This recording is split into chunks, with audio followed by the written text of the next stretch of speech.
Are you an adventurer looking to take your hunt to the next level? Then you're in the right place. Welcome to East Meets West Hunt with your host, Beau Martonic.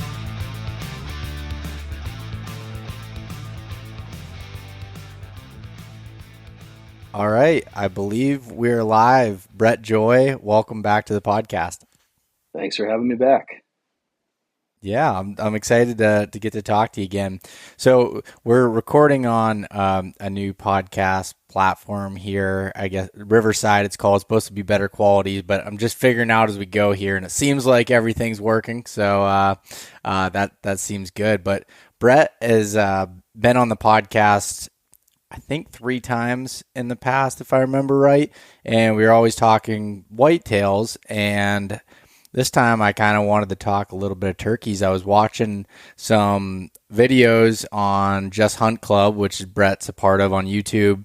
And I was watching him shoot some turkeys last year. And I was like, Brett is a turkey fanatic. And, I just always think of you as the whitetail guy, but you seem to be just as much into turkeys as you are deer. Yeah, it's weird because like, I don't know, 8 months out of the year, all I think about is whitetails. And then like something happens in the spring and I like black out and it's like, it gets really bad for a period of time, like real bad to the point where like I have to like hunt every day. It's like an addiction. It gets really, really bad. Whitetails is like a longer, slower burn. But that turkey season gets real intense, and to the point where I can't sleep past like 4 a.m. I have to go hunting. I have to get up. And I'm like, I'm sleeping in tomorrow. And the next day it's like, I'm up and I'm like, I gotta go. I think I have some serious like FOMO because the season's so short that like, I just can't give the time up. And I do love it. I think it's like whitetails are, I love the process. I love the whole process the most. For turkeys, I love the act, like the actual act of hunting them. And it's not that I don't for whitetails, but it's like that's what I really enjoy. Like I don't do much for turkeys the rest of the year. I know there's some turkey fanatics, so that's all I think about year round, but I definitely have this switch that goes on and off between whitetails and turkeys. So, but when it's on for turkeys, it's pretty strong. Well, yeah, I mean, I guess too, like the whitetail turkey thing, like for whitetails, I mean, let's be honest. Sitting in a tree day after day, all day during the rut, not seeing deer isn't always that fun. Where at least turkeys, you can be running around a little bit. Yeah. And I enjoy the turkey hunting aspect more than I do the actual hunting of the deer. But I like the process of the entire process of the deer and the scouting and all of that. And that's what like brings it all together for me personally.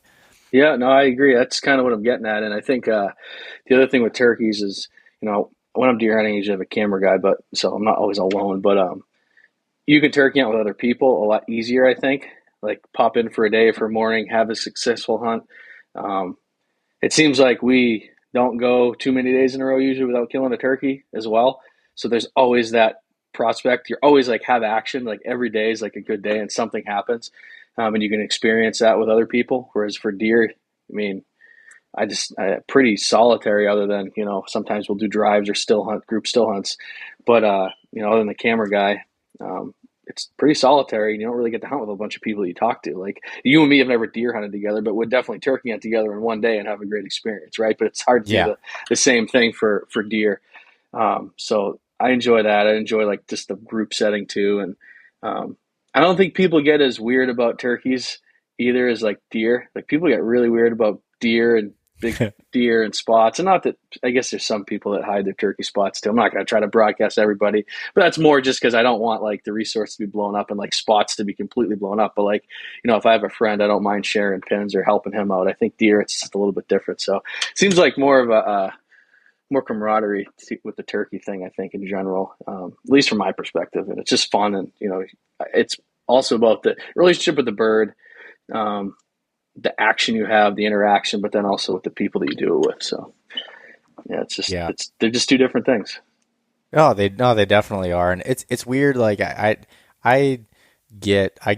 have ups and downs with turkeys. Like I feel like there'll be years where I'm just so into them and all I want to do is hunt turkeys and I'm up every single morning before work and going out and getting after it. And then there'll be like a year where I'm not fully in it, and I don't know why, but that's just me personally. I just go on these like waves with turkeys, and Yeah. like last year I spent most of turkey season out west hunting spring bears, but it's just like I do love it from that aspect that you just said, is like getting to go out with my dad and go out or with some of my buddies, and you can meet up with people and you just go run around and have, you know, have fun. And it's just, it's a different type of experience than deer hunting. And I think sure. As we're talking through this, when we're turkey hunting sometimes, I don't mind of like, hey, we're going to, hey, it's 8 o'clock, but we haven't struck anything. Let's go get breakfast, or let's go get a coffee, or let's shoot the shit. Like, I don't feel that pressure, like to kill a turkey. Like, and you know, I'm not to do with the deer, but I think to myself, this could be the one day if I'm not out there that I miss my opportunity at this one buck. Right. So like, I feel like I can't miss, or there's just way more pressure. And it's like, I put pressure on myself, and I'm like, I got to do it. I got to do it. The turkeys, it's like, well, you know, because just as well strike one at 11 and kill them, you know, at 11:30 or in the afternoon, or just go after them tomorrow. And, you know, it's not like you're hunting one turkey. And I've actually tried that before in my younger days, and I absolutely hate it. Like, I'll never do that. I hate, that's like the last thing I want to do. Like, for me, if it has a full fan and it's a tom, like, I don't care what I don't care if it's has a 6-inch beard and it's 13 pounds, or it's, you know, the biggest turkey in the world. I really don't care. So I'm definitely different on that. And they all kind of look the same for turkeys, like for them, more or less, you know. So it's tough to identify a gobbler and like just only chase him. So it's almost like whatever I don't do in deer hunting, I do in turkey hunting, and vice versa. Like, I just, you know, like it's funny because I can sit in a tree for 10 days straight, dark to dark, for deer. I cannot sit on a tree for more than 15 minutes for a turkey. Like, I'm the most aggressive hunter. I will not sit there. I will not wait unless it's like the only, I know I have to, and that's 100% the move. But if I have an opportunity to move trees or crawl or go to a different bird or shift on them, that's how I hunt those things. So it's pretty funny. Yeah, that is kind of funny. And I guess I didn't really think of it that way until you're saying that, but I think that's what does make turkey hunting fun, is like, not like we get obsessed with single deer. You get really obsessed with single deer. I know that for a fact because you and I text all hunting season, and that's fun in its own respect. But there's also that aspect of like, okay, I want to kill a gobbler that's going to have a beard and a full fan. And, you know, I walk up to him and he's got 1.25 spurs. Hell yeah. If he's got 7/8, well, that's sweet too. I don't even care if he has a beard and spurs, to be honest. Like, if he gobbles and he's a 2-year-old bird, that's all I care about. Yeah. Yeah. I totally agree. And I don't know. Recently I've been getting more excited for turkeys again, because it seems like, at least in the areas I'm in, that the population is coming back a little bit. Just in my out scouting, I've been seeing gobblers, and I'm like, and just seeing birds. Last year, I kind of thought that was going to happen, where I was seeing a ton of jakes, and now they're, you know, maturing into good 2-year-olds, and it gets me excited to be able to see that. And because when I was younger, it was like, when I was 12, I think I missed 3 longbeards before I killed a jake, like with my dad. And then, you know, because it was like there was gobblers on every ridge to chase. And then as of recent, it's even tough to find one around here, it seems like. So, and now I don't put a ton of time into it, but I spend so much time in the woods deer scouting that, you know, I run into turkey sign or turkeys, inadvertently. But now seeing that coming back a little bit, and when I was down in West Virginia scouting and finding a bunch of turkey sign, like, that had me fired up, because there's nothing like one of those spring mornings when you hear them on the roost and it's just like the whole valley lights up and you're on a ridge and you can just hear them on all these points. It just gets me fired up. You touch upon something there, is you get these really good hatch years. When you then, you know, that following year you see a bunch of jakes. Well, I guess not the following year, it's the same year. It's the following year after they're bred. But anyway, yeah, those years after you see all those jakes, they're really, really fun, because, you know, those 2-year-old birds are kind of the dumbest birds in the woods. I shouldn't say that. Jakes are definitely dumber than 2-year-olds, but they're the dumbest mature birds in the woods, and they seem like they gobble the hardest, and they're super fun to hunt. So I mean, you can't beat a hard goblin 2-year-old turkey. Yeah, those are some good years, and I think I see it everywhere though. It's like every year, we travel a fair amount. We see a bunch of jakes. The next year, that area is just awesome. So Yeah.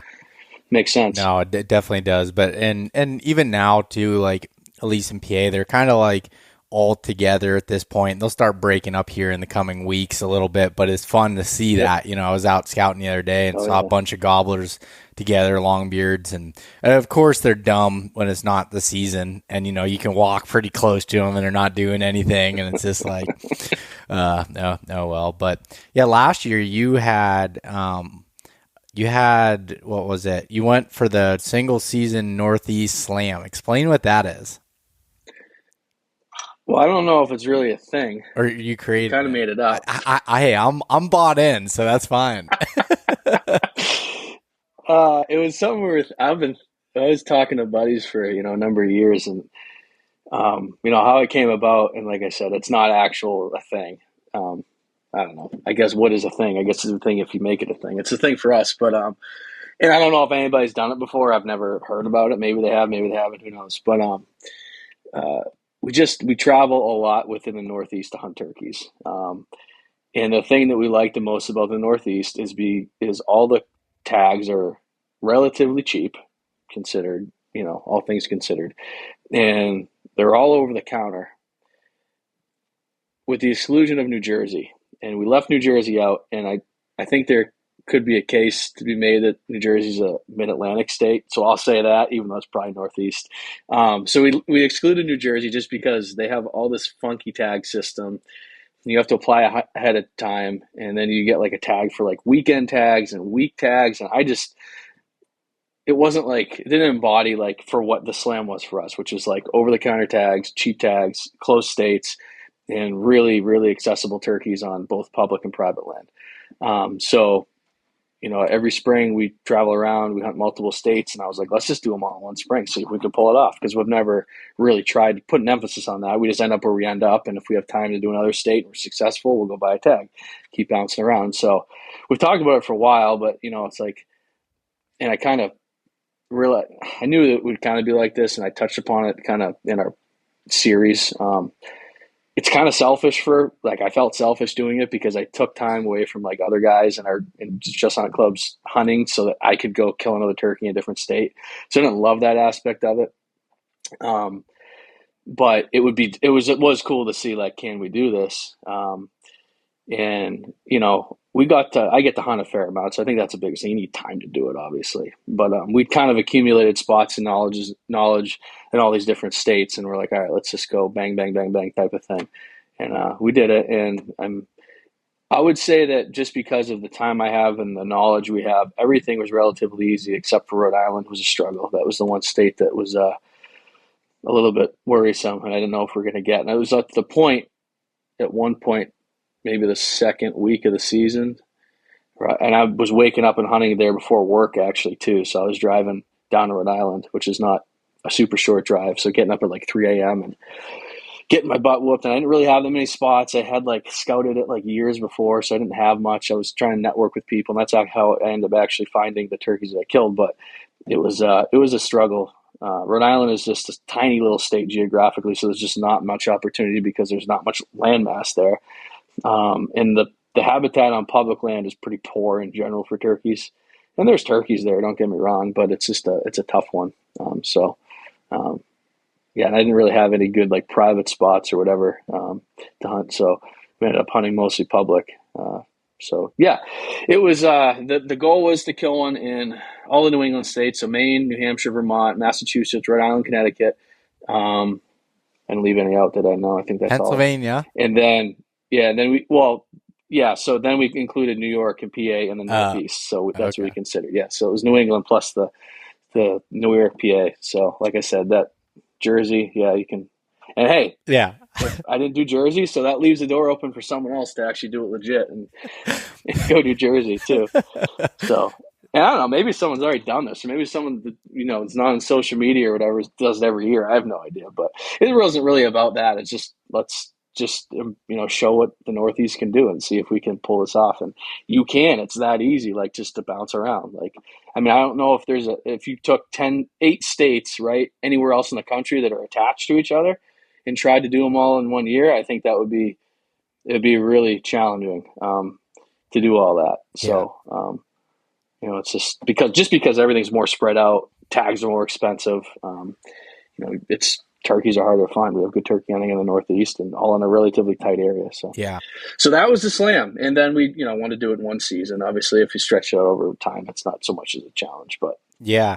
That and what's interesting about that, first of all, is like I've always, you and I have we've known each other for quite a while now, and like I've always liked what you've done. And then as you became a part of like the Just Hunt Club and like hunting the Northeast, like that's as Pennsylvania is kind of at the bottom of that, but I consider like all of that we're very similar, and like for and I sure. think it's super cool that you're showcasing that aspect of it, because it's I mean, you've hunted all over the country. Like the Northeast is not the easiest place to hunt for anything really, and but it's cool to see that and see get after it in all those different states and do it. And the other thing, you said you had a lot of time, but at the same time, I do know it's not like, I mean, you work, you have another job, you have you have a lot of things going on, and but you're doing a lot of it in short periods of time. Like we're recording this, and you just got back from Alabama for a weekend hunt. Like you're making short amount of times work in your favor. Yeah, I think what I mean by I had more time is I have the ability to hunt at least 3 of these states before work, because and that's just they're just so close. Like these states are so close to each other. Like I can get to them and get back to work at at 9 o'clock in the morning sometimes, and get what I need to do done. Whereas if I were to say I lived in Oklahoma and I wanted to hunt in Kansas or Nebraska, I'd have to drive for maybe 8 hours to get there. I couldn't do it before work, right? Yeah. It's just not feasible. So I'd have to take all that time off, and like you can do that around here with minimal time. I probably ended up taking maybe a week off total to do this. But even a lot of times I was driving to states hunting like in the morning and then coming back and working that afternoon type of thing. But yeah, it's not like I just hunted for a month straight. I didn't. Yeah. Like I worked for sure, and I have family and kids, so I have that stuff to do as well. But I feel like I made a pretty good use of my time, I guess, when I took it. So. Yeah, no, that makes sense. And what is the earliest state that you can start in? Like, what's the time frame, and what state is that? Massachusetts. It depends on the year, of course, but it doesn't depend on the year when it opens, but when the day is. But it starts the last Monday in April. So last year, I don't remember when it was. I think it was probably the 28th or something, 27th. This year, I think it's a bit earlier. Let's see, I got a map here. This year, it's the 24th. So maybe it was the 26th. I don't know. It's the last week in April. So you get that opens, and then Connecticut, I believe, Rhode Island, all those 3 states come in the last week in April.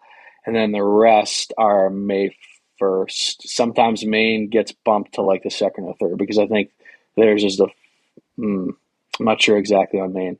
I think it was like the 2nd last year. So they all come in a short period. So you can't be like super efficient and like time it. So it's like, well, this is open. I'll hunt there for 4 days and this. It's like, no, like 3 come in and then they're all in, and then it's like go, go, go.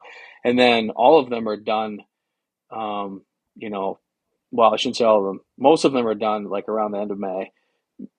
Maine goes into June a little bit. Mass ends a little bit earlier because it opens earlier, but they're all within the same time frame. So it's not like you can start hunting in March and, knock off 3 states a month type of thing. You got to do it all, in a short period of time. Yeah, and you get into that. That's a tough period too with like the foliage, as you're starting to get foliage on all the trees getting into May, as you're starting in the later part of May, at least I know in Pennsylvania, it starts to get pretty thick. Yeah, it seems to me like I don't see a increase in difficulty of hunting as the season goes on, and I'll tell you why. Earlier in the season, it seems like the birds gobble more and harder and they're more receptive. But there's no foliage, so it's like easy. But since they're so receptive and they gobble so hard, it's easier to call them a longer distance. because you can't get as close to them with the foliage, and you got to get them to come across open areas. But then later in the season, the foliage allows you to get really tight to them. Before, I mean, sometimes you only have to call. Well, sometimes you have to call them out. You almost sneak up to them because it's so thick, and you get up on them. But like, a lot of instances, you can get within 50, 60 yards of a bird before you sit down, and then he only has to come 10 yards for you to kill him, or maybe 20 yards. So the foliage helps you, in that regard. And they do definitely gobble less, and it's tapering off as the month goes on. But you do get some really awesome days later in the season where there's birds that are super fired up, and there's all the hens are bred, and it's like, and you have the foliage, and it's like, it becomes pretty awesome in those periods. So, yeah, the foliage it helps you get close without getting busted, but it comes with the fact that the birds usually aren't as hot, but they can Yeah. be. It's all relative, and it varies. Yeah, and it's I know it's like, at least in my experience, it's difficult to locate them later because you can't hear them as far Yeah, away. yeah, for But sure. once you do hear them, you're in the game for the most part. Like you're like I Yes. remember, I think the Yeah. latest I killed one was Memorial Day in PA, and it was like, and I also noticed that it was like later in the mornings, like that time frame is when I've done better at that time of year, at least for me personally. And it's like, once you get one fired up at that time, he's coming in for the most part. Yeah, that's the thing with, yeah, I would agree with that. Late season, it's like it's tougher to find them. When you do find one, you have a pretty good shot. The other thing we do, um, is I try to head further and further north the later it gets, and then higher in elevation, because the spring is kind of later, further north and up high. And it seems like you get some of these birds that are maybe like a little bit behind in the breed, not behind, they're on time for, the spring, but the spring is later, so they're in a earlier, phase of the breeding cycle. We've had good luck of, doing that. So some of the stuff we hunt late in the season is like the mountains, like, up above 3,000 feet, stuff like that. And I mean, it's barely even greening up there, where you have full foliage in late May and early June, down low. Like it's funny. You'll look at some of these mountains. You've probably seen it out west, but like you can see the green line of where the green up starts and stops. You'll sit there and look at the mountain. And you're like, the top third is like completely, gray or brown, and then the bottom's fully leafed out, and then you see that line. So, um, I feel like that makes an impact as well. And then as you get north, right, northern part of New England or wherever, it's the spring is later, so the birds are, acting different, than the birds that are, in southern New England. So, you can always kind of bounce around and change up your scenario if things aren't working for you, which is, works out nice. Yeah, and that, I mean, you may also brought up a good point, is like there's such a varying terrain and landscape throughout the Northeast. I mean, you have some places in New Hampshire and stuff that are some real high mountain type stuff. Like, if anybody's listened to you on here in the past talking about deer hunting, you're hunting at some pretty high elevations at times, and you can even get to like tree line in places there, and where as you go into some other areas, you might be in some lower land country. And just even from me watching some of the videos of you last year, it's like you were hunting turkeys in a bunch of different landscapes. Yeah, it's super diverse, and you can kind of manipulate like what's going on. Some of the stuff hunts better at different periods of the spring. Like, if I don't want to be hunting like big timber and like densely wooded areas if birds are henned up, because like you don't you can't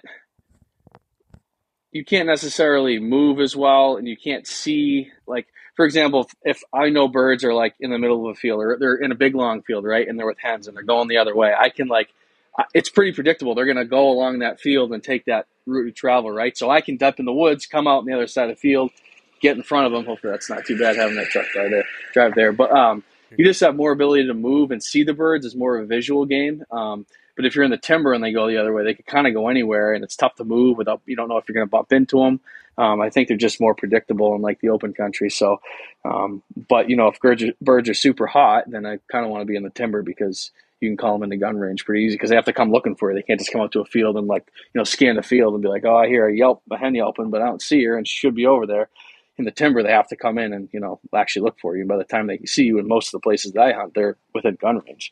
So it works out better. So yeah, super diverse, high mountains to like killed one right along a river, and or a couple actually right along in a river bottom. So And it's fun too. I think that's the other thing about the Northeast is you have a variety of like landscapes that you can hunt turkeys in and deer too. But I just don't hunt as many different ones during deer. But turkey, you hunt everything from like mountains to farms to river bottoms, big timber, suburbia, some suburban stuff too was mixed in. So yeah, it's cool to change it up and just get a different flavor and different view. Depending on the day and what you're in the mood for and what phase of the season is in. Yeah, but I'll get back to that in a second. But you just made me think of something. You know how difficult it would be to try to do a single season Northeast Slam for deer. Like, Yeah, especially if you're looking to kill. I mean, maybe if you're trying to kill even that would honestly yeah, that's what a I mean. challenge. Like, Any deer, like 6 button bucks or 8 button bucks in 8 different states would be a challenge. Never mind. Like I don't. I mean, if you could do it with mature deer, holy crap, you really did yeah, something. But I I don't mean, think I could. Even if you hunted every day, that would be hard. You yeah, know. I mean, I thought because I've like I want to, and as I've told you before, like I want to hunt more of the Northeast states, but the problem is like you can't do more than a Yeah. couple in a season because it Nope. takes too long to if you really want to Yeah. focus on it and try to shoot a quality deer like or what your goal is like it's just so hard. Yeah. It's. I mean, that's the only thing I can think you could potentially do it is you got tracking snow for like the good part of the gun seasons. You could probably. The thing is most of these areas don't get tracking like good tracking snow consistently. But that's the only thing I could think because you can kind of get it done like in a day with tracking snow. But like other than that, yeah, if you had to scout and like sit in a stand and put the time in, or even still hunt, yeah, I don't think you're doing it. But with turkeys, like that's the cool thing about turkeys is like I can go to an area on a map that looks like it has a good turkey habitat. I know it's in a county or a unit that has a good turkey kill. I can get on birds when I've never been there and kill a turkey, within an hour of being there sometimes. That's the beauty of it. So like that's kind of what I was alluding to. You're always in the action. You're always like either killing a turkey or and I shouldn't say that we're obviously have a lot of experience and we've been doing it a long time, so our success rate is probably a little bit higher than like someone that's just beginning or doesn't turkey hunt as much. We're pretty experienced at it, but the bottom line is you can be in the action, with a little bit of knowledge of habitat and what turkeys like almost every single day. Where deer, it's like it could take you 2 weeks of scouting to even find a good area that's worth putting your time. Whereas I can find it on a map and go there in an hour and hear a bird gobble. So, and then who knows what's going to happen after that. So yeah, it's just it's different for sure, but Yeah.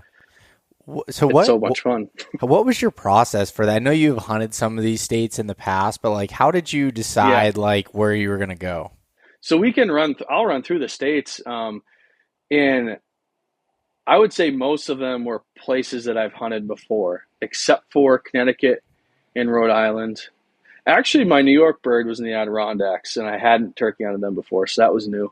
Um, and it's funny, the New Hampshire turkey I killed too was in an area that I killed too, but the first one that checked off New Hampshire was in the area I usually don't turkey hunt, which I kind of did on purpose, because I didn't want to make it like every single state was going to a proven area. Because that's the thing with turkeys, like if you hunt a property enough or a public land piece enough, it becomes way easier to kill them, right? If you're experienced with that. So I try to do that, but then again, I just was like, well, we got to try to kill 8 birds in 8 different states. So I'm going to use every advantage I can. So like the first state was Massachusetts, and that's an area I've hunted for a long time. So I had a lot of experience, and it's just a really good area. And that period of Mass is super good with responsive birds. It's like maybe the best period in all of New England is that first week in Mass. It's like, especially the first 2 days, it's like we call in multiple birds just hammering every day. It's awesome. It's a lot of fun. So that was, an area that was, I would say, mixed woodland, a little bit of dairy farm type stuff, in that area. I mean, mostly woods, some bigger tracts of woods too, but it was a little bit more mixed up than the stuff I usually hunt. Not really mountains, hilly stuff. That was a mix of public and private land is what we hunt there. A lot of the areas of Mass you can hunt private if it's not posted, and then there's public mixed in, and there's stuff we have permission on too. So it's a mix of stuff. I'm trying to remember. I don't know. The first bird I killed there was on public land or public access land, like a open to the public hunting by a conservation organization type of thing. Yep. So that was Mass, and then the next state was Vermont. That was on a river bottom, in a hayfield. That was on private land, open, private. That was an area that I'd hunted once before, and it's just a river bottom. It's got ag in it, and it's just like perfect turkey stuff, and there's a lot of turkeys in it. So I knew about that before. I'd hunted there and killed a turkey in that area in the past, maybe 2 years ago. Then we went to Maine. We got done in Vermont so fast that I just ran to the closest place we were in, the closest place to Maine geographically that we could get to. So we just ran basically straight east across New Hampshire to get to Maine for the opening day. And then we were on a place that I had been on actually the year before, and I found some turkeys and I missed one there. And there was a bunch of turkeys gobbling. That was a river bottom as well. So very similar to Vermont. And we killed in Maine there opening day. And then where did we go to next? That would have been probably, it was Rhode Island. And that was, I was hunting everything I could, trying to find a turkey. I ended up killing it on public land, in an area that someone had given me a pin that they had hunted and killed turkeys on private land close by. And those birds were actually on that private area when we heard them, but ended up on public later in the morning. We made a big giant move on them. So I had no knowledge of that spot. Just kind of somebody's like, hey, I killed a turkey here before, and there's turkeys in the area. And I was like, let's go, because it was a challenge. Connecticut was, and that I guess was kind of that's pretty much woods. There was a couple little fields in that area, but it's mostly woods and Rhode Island where I killed. Connecticut was public again. I'd never been there. I actually was talking to somebody after we were driving to Connecticut to hunt, because it was like early enough in the morning and you could hunt all day in Connecticut. And we're like, all right, let's go from Rhode Island to Connecticut. And we were talking to some people because I hadn't really looked into this. And that was kind of what I wanted to do. I didn't want to do a bunch of scouting beforehand. I just wanted to go and bounce, because that's what we do. We don't like spend a ton of time scouting. It's like, oh, let's go here and find turkeys. So I remember we were talking to people and texting some buddies, and they were like, oh, try this spot, this public land spot. There's birds there earlier. And we're like, all right, sounds good. So we drove right there, and that was a river bottom as well, actually. So if you're taking anything away from this, like look for waters and rivers and creeks, like there's turkeys in those types of bottoms or that type of habitat.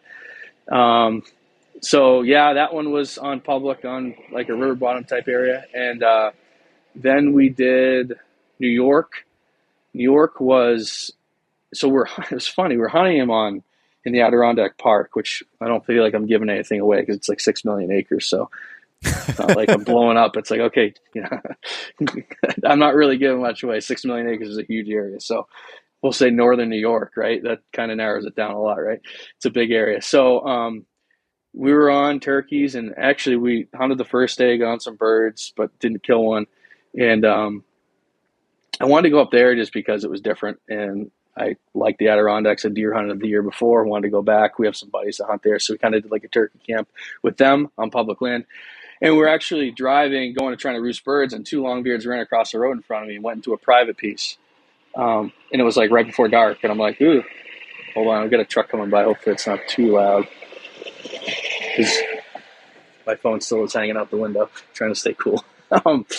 So we were driving by, and two ran across the road. I actually just was like, well, that's pretty good intel for the morning, but I got to get permission. And I just drove into the guy's place and asked if I could turkey on the morning. He's like, yeah, no problem. So that was a private land piece, but I just got permission. It was kind of neat how it worked out. The guy was super nice. And he had like an old sandy clear cut behind his house. I think his kids, it was like an old, like a dirt bike or four-wheeler track area that he could tell he cleared and done some excavation. I don't know what he was really doing back there, but it was a pretty big, he probably had like 40 acres or something, and they were in the back of there. So that was kind of New York. And that's the Adirondacks are like 99% forested. So, any clearing that you can find in those big areas is going to have, we're not going to have turkeys, but there's a good chance they'll be around clearings. If you in one of these huge forested areas, look for open areas. And then New Hampshire was kind of like almost like at the base of a mountain. I just happened to, I saw that bird from the road. I hadn't turkey hunted there. We were just kind of stretching the legs, going to some new areas because I kind of get sick of hunting the same ones over and over again. And I actually saw I'm breeding a hen in a little field off the road, and we made a move on him, kill him. That was on private. It was right on the edge. I'm not sure if I was actually on private or public / conservation. And then the last day was PA, and that was on private. And that's just a dairy farm I've had permission to hunt on for a long time, and I've killed a bunch of turkeys there. So that wasn't there was no question marks there. I was pretty confident and kind of knew the lay of the land. So that's how it ran down, I guess. And it was all kind of different, and that's the cool thing. It's not like, you see some recurring themes of open areas and like river bottoms, but turkeys live in all sorts of different habitat up here. So, or I shouldn't say habitat, they look for the same stuff, but different areas, right? So Yeah, no, and what's interesting about that is I was going to ask you about like some of the, if you did like research on populations in certain areas, but it sounds like, really a lot of it was just opportunity on like to be able to get there in a short amount of time compared to other things. And you just kind of figured it out as you went and like found the turkeys, which I think that's really cool. And that's what we do. And that's what, like, I wanted to do this in the same style that we typically hunt turkeys. So it's like fly by the seat of your pants, use any information you can get, grab a license, go when you have time, that type of thing. And that's kind of what we did. Obviously I had a lot of prior knowledge in a lot of these spots. But that's not any different than what I would normally do. Like if I'm like for PA example, I had that farm where I've killed, I saw him. Some of my other buddies might hunt it this year. They're coming up from down south. And I was trying to give them pins of like areas that on this farm I've seen turkeys. And I think I might have killed like 6 or 7 turkeys off this farm. So like I've had a ton of experience on it, but and actually I was thinking the next time I'm at PA, I was going to try to do some public land stuff, in the mountains. So I'll do that too. But like if I had short time and only had like a day or two to hunt, I'd probably go right back to that farm and hunt where, I know where turkeys because I only get a day or two. If I get more time, I'll try to do something different. So that's kind of like representative on how we hunt them anyway. That if I know of a spot that's close by, we can get there quick. It's got birds, let's go, like that type of thing. But if we were going to plan it, and that was kind of the Adirondack thing, we needed more time. It's a little bit further away. Still not terribly far. I think it's probably 4.5 hours, 5 hours, depends where you're going, right? But I had allotted like a long weekend to that, so I felt pretty comfortable going on a public land hunt on, a low turkey density area that wasn't close, and I had no experience with it because I had more time. But if I had, a day, I'd have some, dairy farm type stuff in New York that I've hunted in the past, and I could probably get back on hunt for a day or so. So it just depended on, how things went and whatnot. And I think I didn't want to scout beforehand, like go and scout. I obviously got information from people and talked to people and had an idea, but I didn't want to like do that. And I don't have time to scout 8 states either. Like there's no way I could have. So I was like, let's just go and do it and see how it unfolds. And the part of turkey, another thing I like turkey is I never know where we're going to end up that day. I have no idea when we wake up. We have a plan. Maybe we roosted a turkey, maybe we didn't. And it just depends. Like, one of the things that always happens is it starts raining and the birds won't gobble. Well, when that happens, we're going to go to the area whatever state we're in that has the most open ground, because turkeys go to open areas when it rains. So like that's what we're going to do. So we may end up, if it starts raining, we're driving 2 hours to an area with a bunch of farm fields, right? And we're going to look for turkeys there because they won't gobble. And good luck finding a wet, non-gobbling turkey in the timber. Like ain't going to happen. I mean, maybe, but not a very good chance. So that's kind of what we did. So yeah, it was fun. It's just about experiencing different landscapes, the adventure of it, and just seeing a lot of stuff and having a great time. Yeah, no, that part is so cool. And I think one thing you said was super relatable was the thing that you said that was really relatable was that, okay, like about going to areas that you might know, or you definitely know like there's turkeys at like on the short periods of time. And if you think about it, like that's the way I always hunted turkeys before work. Like I'm going to areas that I know turkeys are at, but if I wanted to like try a new area or maybe do a little bit of deer scouting while I was turkey hunting, like checking out a new area, that's my weekend stuff, where I have more time to be able to go and do that. So I think that's pretty cool. Yeah, don't get me wrong. Like if I had unlimited time, I'd probably never hunt. No, I shouldn't say that. Some areas absolutely love hunting, but I'd probably never hunt the same area, or very infrequently hunt the same area twice. I'd just go to new spots and check out new areas, and like that's kind of what we try to do normally. I actually ended up hunting more, probably more in the same in areas I've been in the past during this than I figured I would. But this is just how it happens. So it Yeah. is what it is. Like, um, but I would say it would have been more of a challenge if I set a parameter that I wasn't going to kill a turkey where I hadn't scouted or been turkey hunted before. That would make it a lot more challenging. Yeah. Um, I'm What hunt trying to was think if I that? could even do it. I don't know. It would be hard. What was that hunt I was watching last night of you where you used the terrain really well, where you had to like kind of crawl up and you were laying down on this bank and those birds like came up over and there was like a flap. I don't know what it was, like an old landing or something. Yeah, You know what I'm talking about? that was that New York Adirondack hunt in that area that was like Okay. excavated and cleared. So yeah, it was weird. It was like a weird. It wasn't like native ground. It had been worked or something. I don't know what they had Yeah. cleared. He had logged some stuff.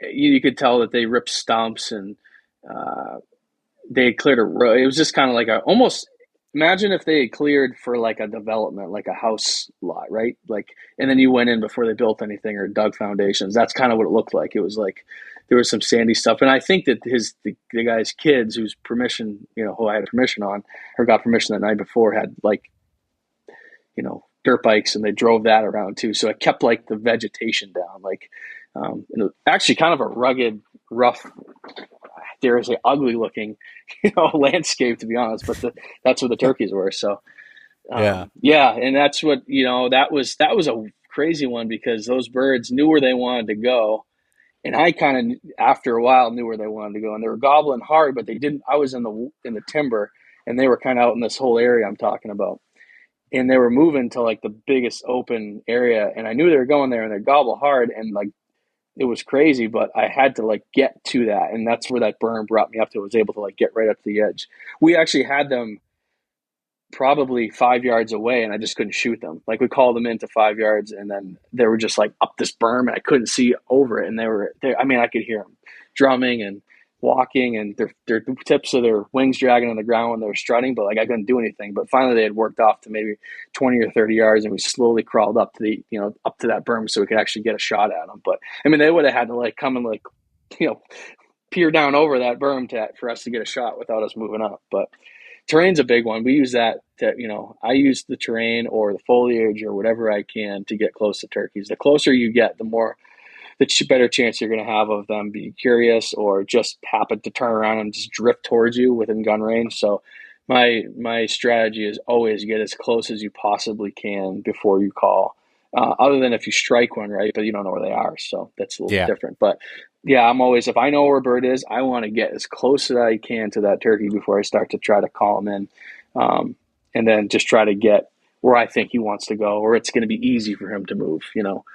That could be a variety of different things. It could be like a flat ridge top. I want to get on the same ridge as him, so it's easy for him just to slide down the ridge. Or, if it's in an open field or a clearing, I want to get on the edge of that because I know he probably isn't going to want to come out of that clearing and go in the woods looking for a call. So, I'll use the terrain and then, try to anticipate where he's going to go or want to be. That's my two like biggest things. It's like, okay, a turkey's here. What am I going to do next? Well, I'm going to get as close as I can and then try to get in front of him or where I think he's a callable place. Like a lot of times you could be within 50 yards of a turkey, but if it's all thick and he's up above you and he's in an open area, he's not coming down through a bunch of thick stuff to get to you in the woods, right? He's going to stay up Yeah. high. He expects the hen to come to him. So it's a better strategy to get where he wants to be or where he's easily going to go, rather than to call him through a bunch of crap. So Yeah. that's I kind mean, of the strategy.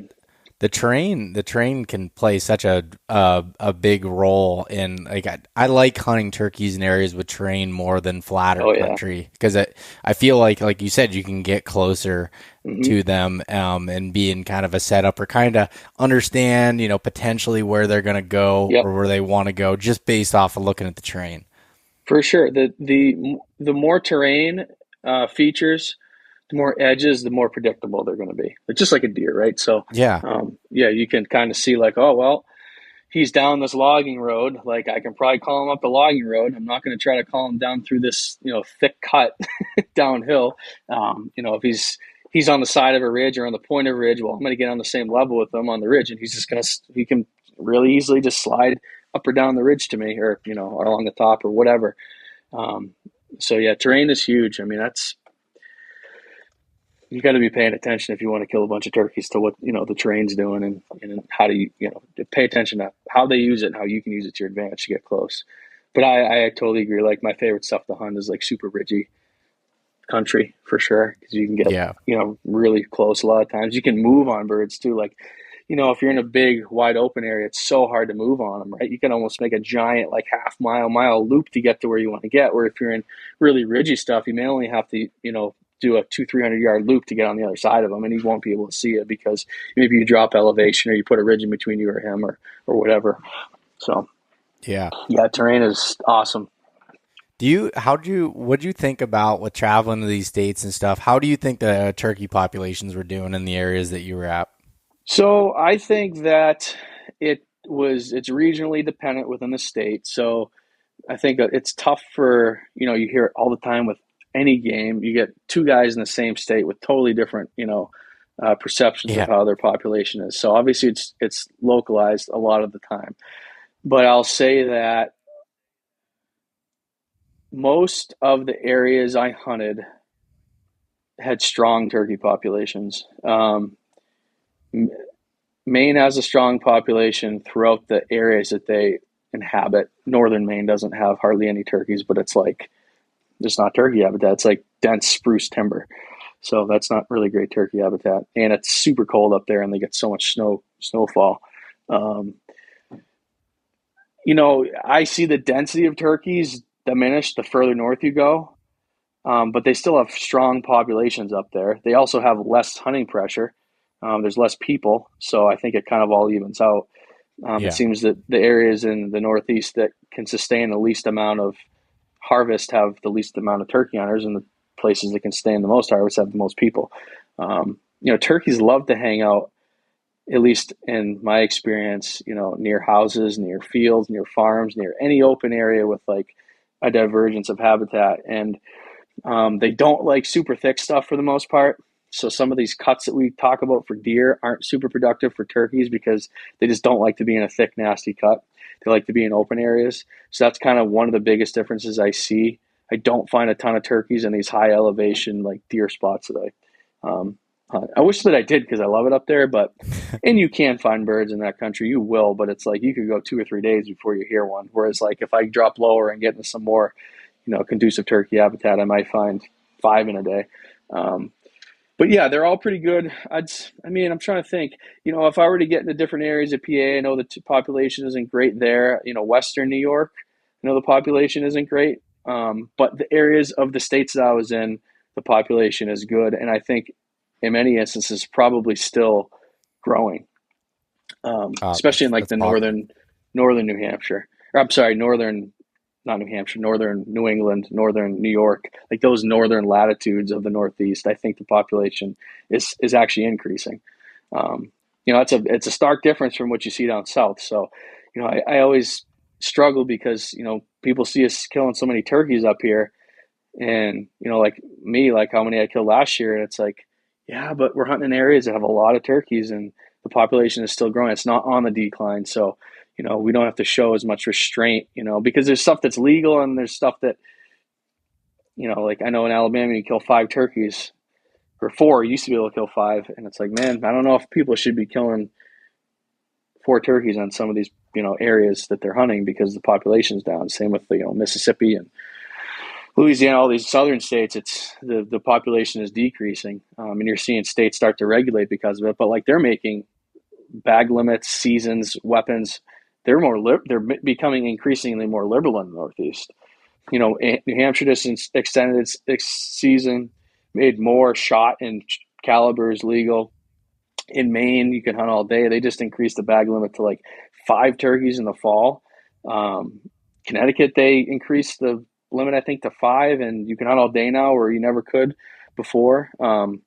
So, it just depends on where you're at. But I'd say in general, the areas I hunted had very strong turkey population. That's why, and another reason we felt comfortable doing this. We wouldn't be trying to Yeah. shoot as many turkeys as we did in areas that were struggling. Like I don't like that at all personally. Like I'm even in New Hampshire, like when I can kill 3 bucks, and I don't know that I've ever killed more than 2, and that it has been a long time since I've killed 2 bucks. Not only because it's super hard, but I just feel good because there's not many deer about killing that, man. I don't feel like I need to or really have the desire. So Yeah. yeah. And I think, and I kind of asked that question in a leading way because, you know, you hear so much about like turkey population struggling.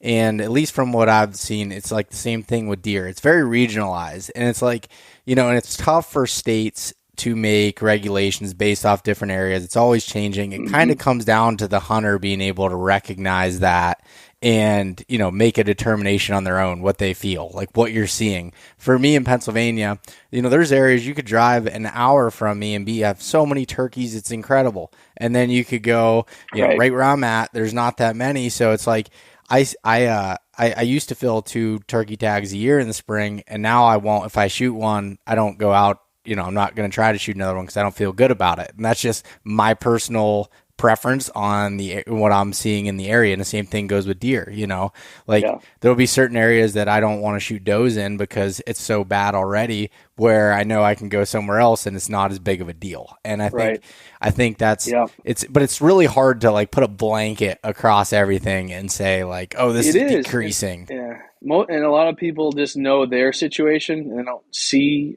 everything that I see in the area. So that I actually have had people who were kind of upset with me because of this. And I understand that perspective, but I just, you know, tell everybody like, hey, we use a lot of discretion here and restraint.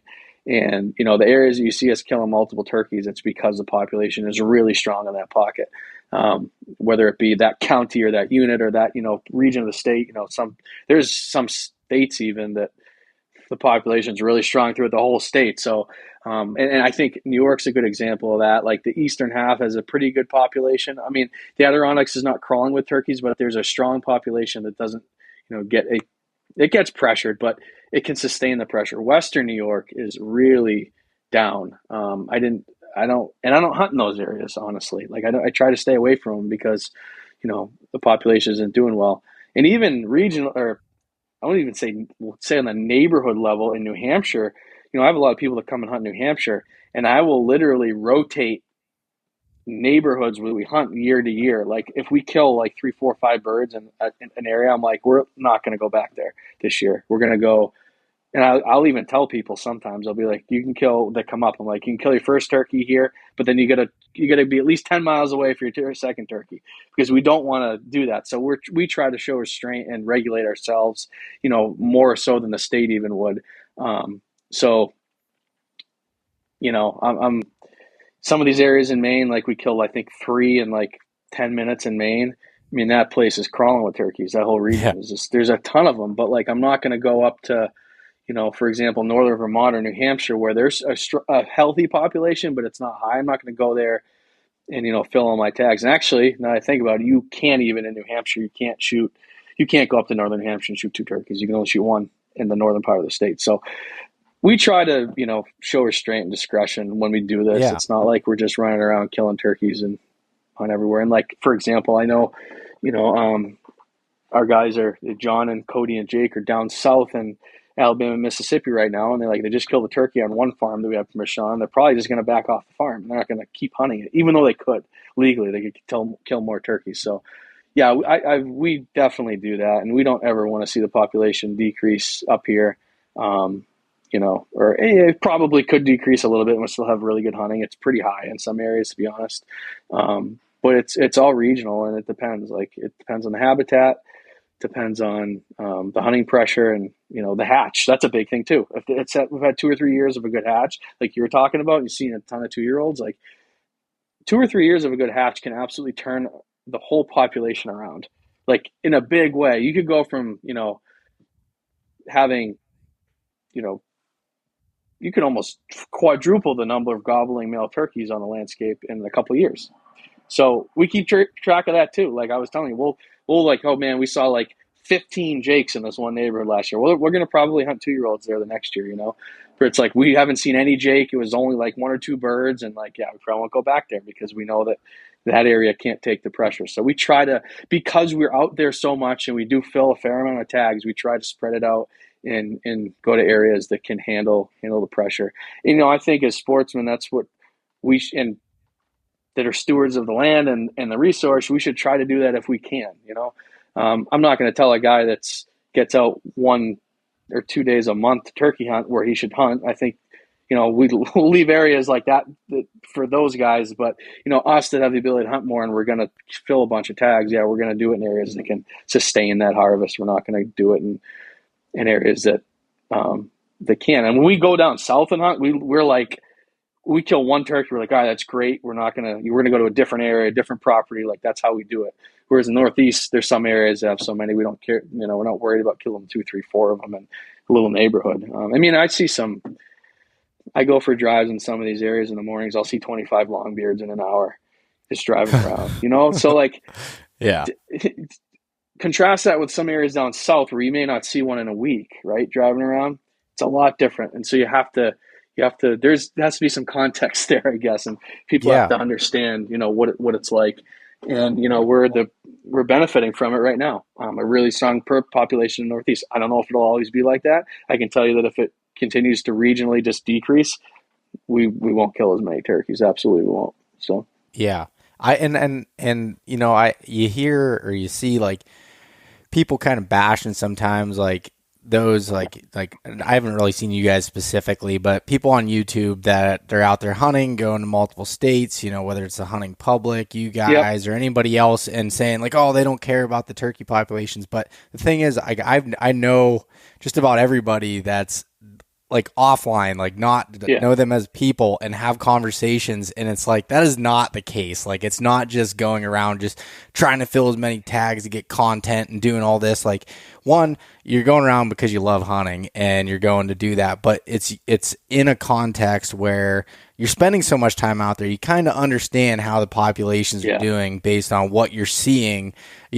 I'd even argue more so than sometimes seeing numbers, that's published, because you're spending the time in the woods seeing that. And I think it's thought about a lot more than people that are viewing on the TV or on your computer, however you're consuming YouTube, but then they understand, I guess, is what I'm trying to say. I agree. And I did get, some negative feedback and have got some for this, and I understand where they're coming from. They're just concerned about the resources we are, so that's fine. I appreciate their intent, but they just have to understand that we're in areas that can sustain it. And that was honestly one of my biggest qualms about even doing this, is that people were thinking we're just trying to check, states off and kill. I guess at the root of it, and this is part of, I said it, and I'll never do this again, because I just don't think checking a state off and going and, checking that, punching the tag. I don't think that's what turkey hunting should be about, or any hunting really. It was more in our mind just to, let's see if we can get to all these states and see all these different areas in one season, because we're kind of almost doing it anyway. So let's formalize and do it. That was what it is. And one thing I realized is, for example, in Rhode Island, the population it's stable in Rhode Island. There isn't a ton, but I killed 1 turkey in Rhode Island and left. I didn't couldn't you kill 2? I think you killed 2. I didn't stick around and try to kill another one, right? There was some other birds around, but I'd say out of all the areas in Rhode Island was probably the lowest population. It also took me the longest. And then I realized, halfway through, I'm like, I really don't want to hunt here anymore. and it kind of made me hunting in some places I didn't necessarily want to be in. Rhode Island was kind of one of them. So that's why I won't do it again. But I didn't. I can see people's criticism. I can understand it.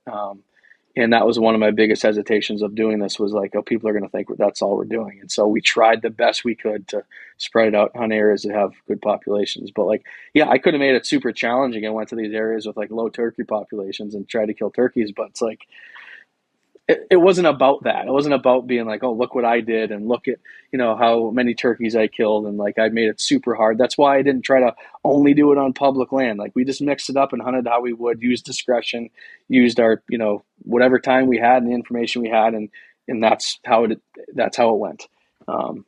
So, and I think, I hunt a lot of public land for turkeys and for deer, but man, if these guys that only want to hunt public land, and I can see the allure of it, but it's like that may not be the best thing ever because you're disproportionately putting. If you can hunt, you want to do it as a challenge. Like I said, I understand it, I totally get it, but at the same time, you're putting a disproportionate number or amount of pressure on these public lands where you have a private piece you could hunt too, where no one's even hunting, and there's an argument I think to be made that hey, maybe you should spend some time on the public too, and take the pressure off these populations of game on the public land. So that's another side of it. But once again, I think a lot of these guys that are doing it that way and hunting public are using discretion and hopefully not taking. Maybe you can kill 3 turkeys or 3 bucks in one area. Well, probably they're not going in and killing all their deer because they care about the public land too. So there's multiple different, I guess, viewpoints and angles, and no one really understands everyone else's situation.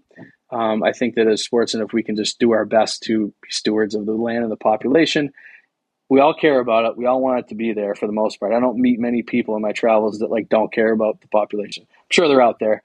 Those are mainly called poachers, and I don't care about the laws either a lot of the time. But I think there's state regulations, and then there's the regulations that we put on ourselves, and we should all be thinking about that for sure. What we're doing and how that for us, me and you guys that are do media stuff, like we should think about how that's perceived, but then also the guys that no one sees, like think how you're affecting like the land and the population, because it is important. And these populations they're fragile for both deer and turkeys. We can see what like CWD EHD, more importantly, can do to a deer population, and a couple crappy hatches and some poor habitat can do to a turkey population. So it's something we should be keeping in mind.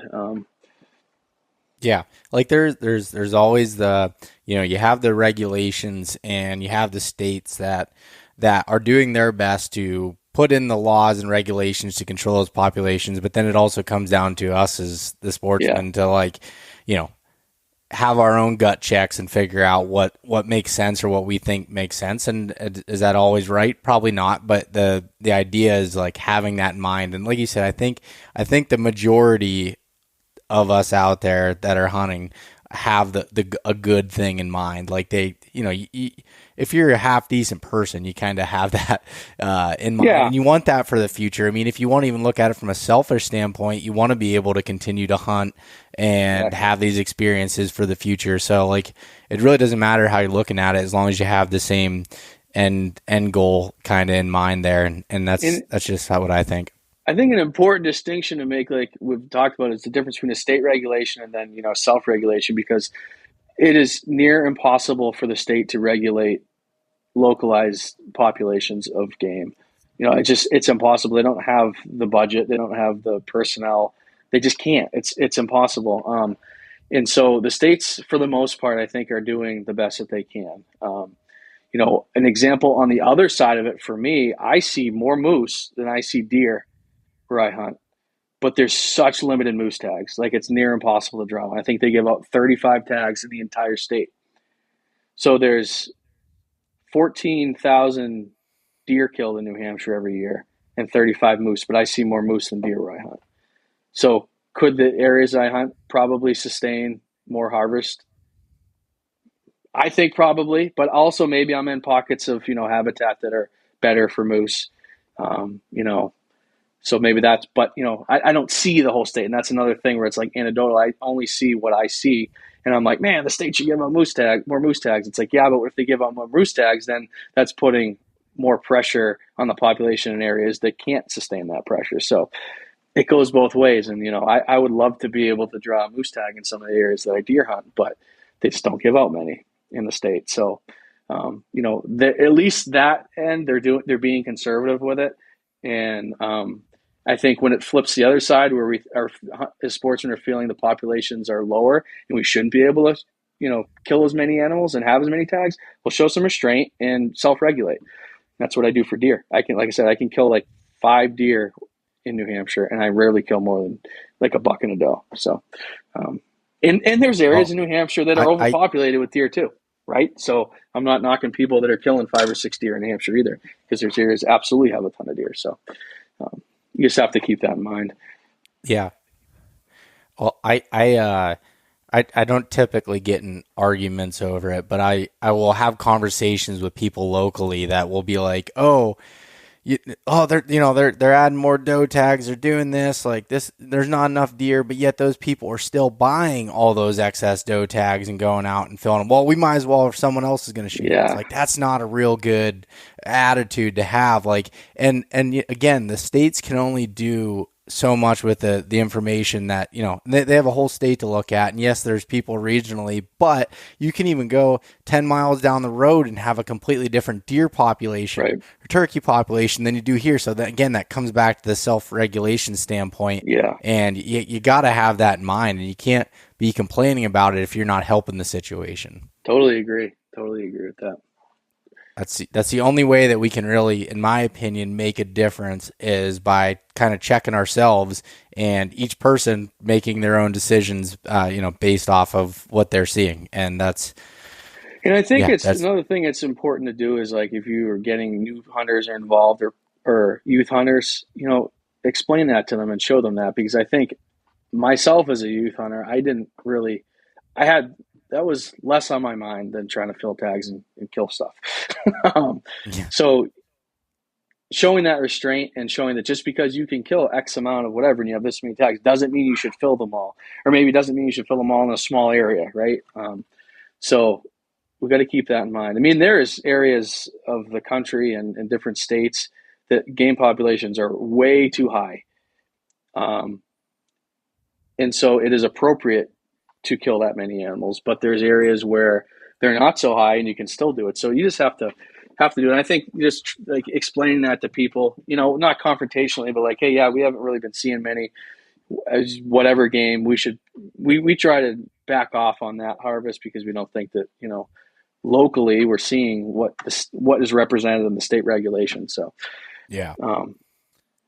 We have to be aware of it, and if we want to keep having good, strong wildlife populations, we really should try to self-regulate. And I think that's something that's becoming more. I don't know. I hear more people doing that. I feel like back when I was younger, it was just state says we can kill this many, so that's what we're going to do. So yeah. Hopefully the tides are turning.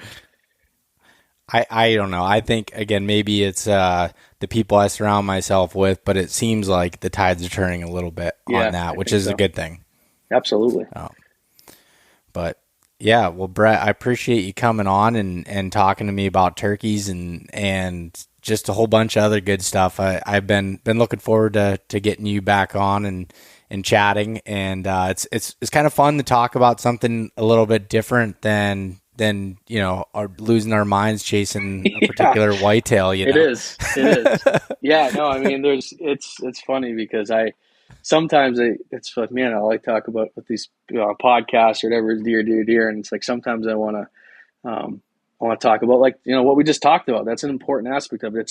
It's directly related to what we're talking about, but we don't get into it because we get so hung up on strategy and this and that, and it's important to talk about these things as well. And to be honest with you, like, it seems like anymore that's more what I gravitate to for like content and for conversations, is stuff about that, because it's interesting to me.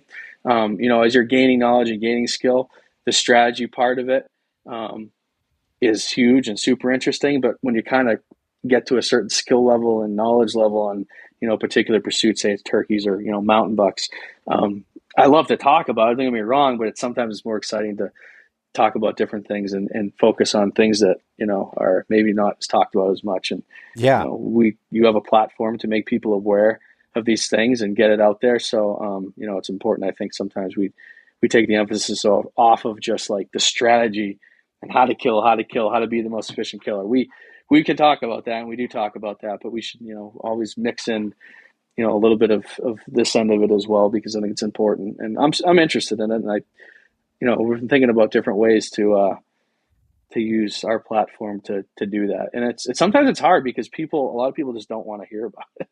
Yeah, They're no. not there, and that's fine. Like, because I've been there and I can appreciate that.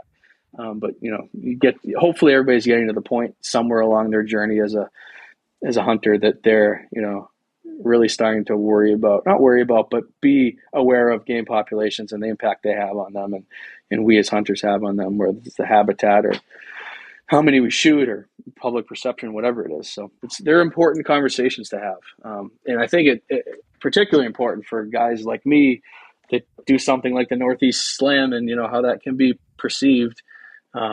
We can't explain all this in a 15, 20-minute YouTube video. It's impossible. Yeah. So people are going to think what they're going to think. And this is good to be able to do that and explain that aspect of it. I think some people like hearing this behind the scenes stuff and like how it goes on, because you only get so much in a video, right? So the podcasts Yeah.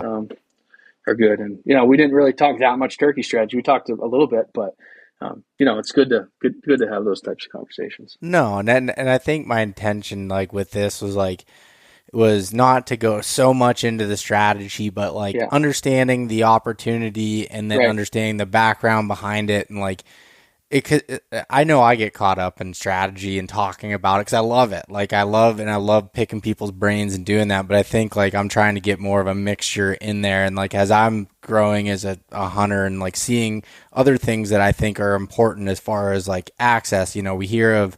I don't see it as much in the East as far as the hunting pressure problem as much, but like as you start seeing that out West, and that's, you see that in a bunch of places, like, okay, how can we improve access? Because, I don't think reducing hunter numbers is the answer, but like, how can you do that? And I don't have an answer, but I'm just saying like, these are the things that I'm thinking about and trying to understand, a broader picture of us as hunters in our future, more so than just always being directly involved with tactics. And I've also learned from starting to put more hunting stuff on YouTube as far as filming the hunts, how easily things can be perceived incorrectly, or like me not it's so hard, like, or me not explaining something exactly how I'm thinking or why I'm doing something in a way, like, because like there's the aspect of like putting things out and it's got to be entertaining and keeping people involved in it, but you also want to get the background on why you're doing something. So it's like, oh, why did someone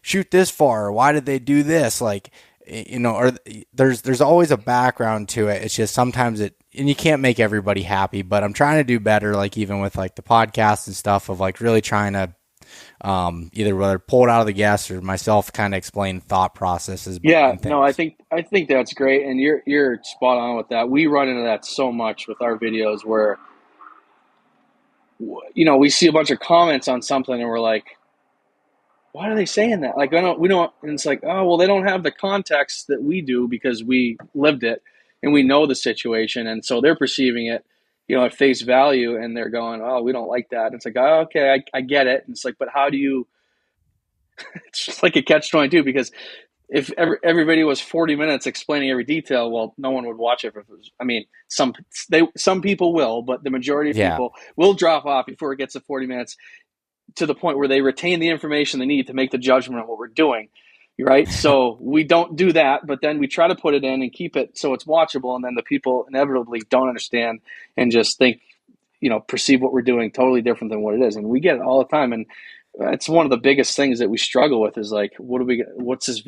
Should we leave this into the video? Should we explain this? Like, this doesn't look great. Should we even post this video, even though like everything's legit? And I think if people in our situation, they would be completely fine with what we're doing. But man, that's one of our biggest challenges, is trying to regulate what we put out there and decide, what to put out, how much information to put out. And then it gets to the point where it's like, sometimes we don't want to give all the information because there's other things at play there, right? We're maybe trying to protect a spot, or protect whatever. There just may be stuff in there we don't want everybody to know about, and it's not like it's malicious or like we're hiding something, but it's just something we'd rather not.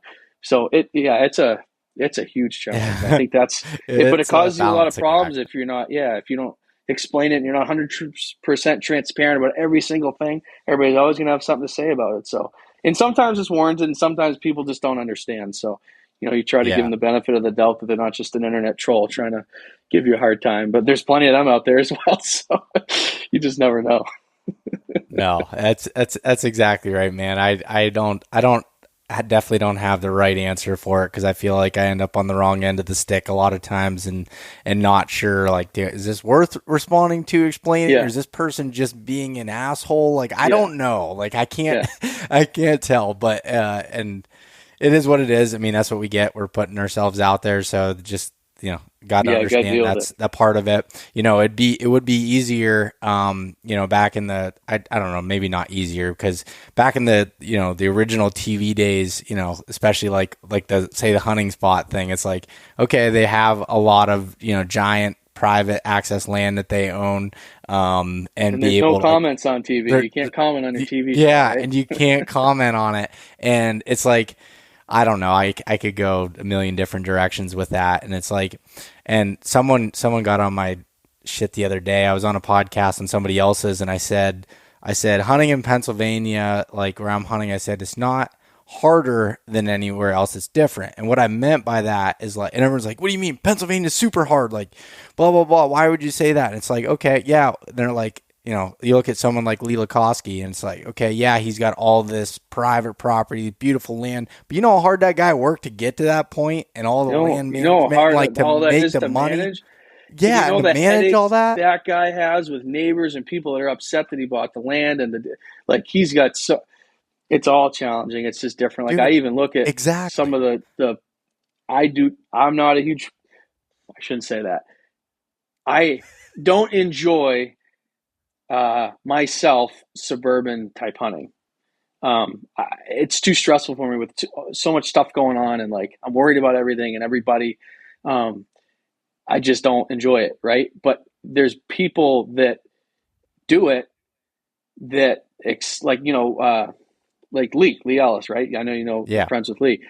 He's a freaking master at that, and he's so good at it, and he knows how to navigate those situations to be successful. I could never do that because it stresses me out too much to deal with that set of a challenge. Like, I know I'm not saying that the deer that Lee hunt are easy. They're not easy, but I think that some aspects of the deer hunt are probably easier than other situations.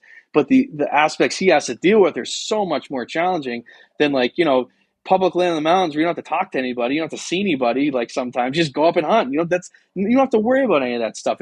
That's almost easier than what he's doing, and you could make the argument that so everybody's in a different situation, and they have to realize that. And it's not about. I don't even know why we go down this conversation of what's easier or harder. No, does it even matter if it's easier or harder? Just do what you want to do. Like, that's the thing, and like that's coming from a guy that I would say, I'll say this: I think New England is probably the hardest place in the country to hunt deer. But guess where I've never hunted and don't even want to hunt once again is like the deep South, like Florida. That seems like really hard too, and like that's a whole different thing. And so I can't even say that it's the hardest because I've never hunted down there, and I don't even really want to. So, but does it matter? Like, once again, does it matter? I know that what I'm doing is a challenge, and I enjoy it, and that's really all that matters. If you enjoy what you're doing, it doesn't matter how hard it is, as long as you're doing, you're hopefully being aware of the resource, and you're doing things legally. Who cares? If you're having a good time and you're getting what you want out of it, who cares how hard it is? Like, that's I don't know. We get so caught up on this thing, and I'm kind of losing my patience with the whole thing of like, oh, this guy's a better hunter. I'm like, what? This guy's, he's the best big buck killer. He's the best public land hunter. It's like, oh my God, like, really? It's like, how can you even compare these people? Like, everybody is in a way different situation. Not only the land they hunt, but the position they're in, financially, their family, their professionally, like the time that they have, physically. There's everybody's. This isn't. It's not a sport in the pure sense that football and baseball and boxing or wrestling or basketball. It's not that. Like, we don't have a playing field with set rules and parameters. We have regulations from the states that we have to follow, but there's so much gray area within there that people put on themselves that you can't. it's not a competition. There's no best at anything. Like everybody's just doing something differently. Yes, there are good hunters. There are experienced hunters that are more successful and probably would be successful in many different circumstances. But to say that something's harder than something else, it's just different. Like you said, exactly right. It's just different. It's a different thing. And I'm really getting kind of irritated with hearing. We're guilty of it in the Northeast. We think that, we hunt low deer density and big woods, and we're, better than these hunters in, Texas that are hunting ranches over Sendero with a rifle and corn. It's like, hey, I guarantee those guys that are tracking up in northern Maine that they've been doing it for generations, if they grew up in South Texas, they'd be hunting deer like that too, and they'd think that that was the way to hunt. So, I just get, man, we just have to try to lose this whole thing. It's like if you're spending time in the outdoors and you're happy with what you're doing, and you're having the experience you want, it doesn't matter how hard it is, who's the best, like how, whatever, just let people do it. Like, obviously, if we're getting to the point where things are illegal or abusing a resource, or that's different. But yeah, man, it's getting crazy. It comes down to ego, man. Like we all have egos, and that's like without being able to control, like because it comes. I believe most of it comes from jealousy. Like you see somebody that's killing a big buck here or there, and it's like, oh well, he's got this, and it's like, well, why does that even need to be said? Like you can't justify it. Like it's funny because I've hunted with Lee Ellis, and I joke with him. I said, dude, I want no freaking part of what you're doing. Like that stresses me out to an absolute no end. In the freaking amount of work he goes and knocking on doors and figuring out how to get permission and doing all this stuff. That's a whole nother aspect. Yeah, maybe he doesn't have to walk 2 miles into his tree, but I'd rather do that. Give me that 100%. In the dark with the bears and the coyotes, everything that you want, versus having to go knock on a door and have some lady screaming at me, calling me an animal killer. Like I want nothing to do with that. One of the things that I hate the most is waiting for people to like respond to me about something, like to get back to me. Like I need to get permission, or I need to get talk to this guy. I hate when people don't get back to me quickly. So like I feel like that all that is just waiting for people to get back to you. And I'm like, that sounds like a freaking nightmare. I don't want anything to do with that. Like I don't want to have to talk to this guy and ask about this and worry about the neighbor, and it's dark now, so don't use a flashlight because this guy's gonna see you. And like it's like we're all legal. Man, that stuff gets really stressful. And like I don't, man, that stuff, especially as I get older, I just don't want to deal with any. I want to be alone. So the guys that are doing that, like if you call them, if you think that's easy, well, I don't know. Maybe, I don't know. I don't know how that's easy. Doesn't seem easy to me. So like, yeah, I don't know. There's just, everybody has a different situation. I just think it would be so much better off if we just realized that and saw it from other people's perspective of what went into it. Like I can tell you there's people that like, okay, you want Lee Lukowski's farms, go take his farms, go take Mark Drury's farms or whoever's farms, right? Here they are. What are you going to do with them now? Like, you know what shit, you got to pay taxes, you got to manage the habitat, you got to talk to the farmer, you got to talk to the forester, you have to talk to your real estate agent, you have to talk to the bank, you have to talk to your farmhand, you got to fix a tractor, you got to make sure shit's ordered on time so that you can plant your bean field. Like there's so many things that people don't even think about. It's like, oh, if I had that. Well, yeah, but there's so much that goes into it that's super challenging. It's like, that's challenging too, but in a different way. There's different challenges, and people enjoy different challenges in the outdoors, and it doesn't matter what challenge. I mean, you know what's a freaking challenge? Trying to go try to buy 1,000 acres. Well, I don't have the money. Okay.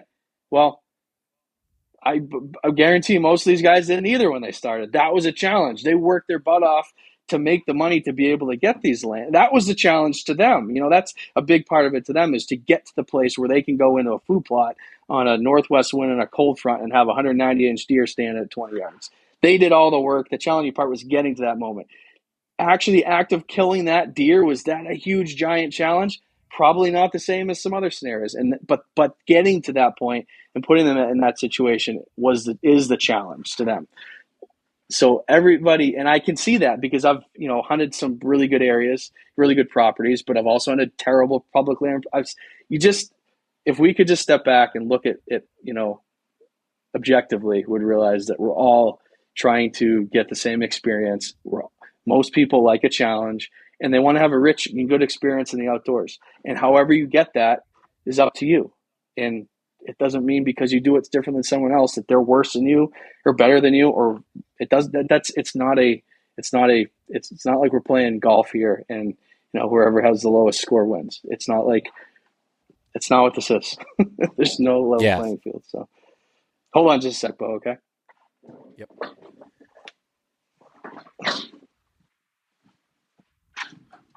1 minute and I'm leaving. No problem. I'll walk out. Okay. Hey, sorry. All good. I think we're wrapping up anyway, so. Yeah. No, I'm glad we went into that at the end. I wasn't I wouldn't say necessarily my intention to go down that route as deep as we did, but I'm really glad that we did, because that's been something that's been kind of bothering me a little bit. And I know it's even to my own fault at times where I talk about a specific thing and like, or I'm like, oh, or I say all the time hunting public or whatever. It's like, it doesn't matter. That's what I like. That's what I like to do. But it's like I need to do a better job at just like, again, not trying to make everybody happy, but trying everybody not to freaking fight with each other about it. Yeah, there's no benefit in that. No, I totally agree. I've been like thinking about this stuff too, and that's why part of the reason why I struggled, with this slam, and it took us. This has been an idea for like 5 years, but I was like, I don't know about doing it and what people will think and all this stuff. So, it's a good conversation to have, and I think we just made, what's the goal? To go out, have a good time, have strong turkey populations, have good access so we can share the outdoors with our family and friends and the people we care about.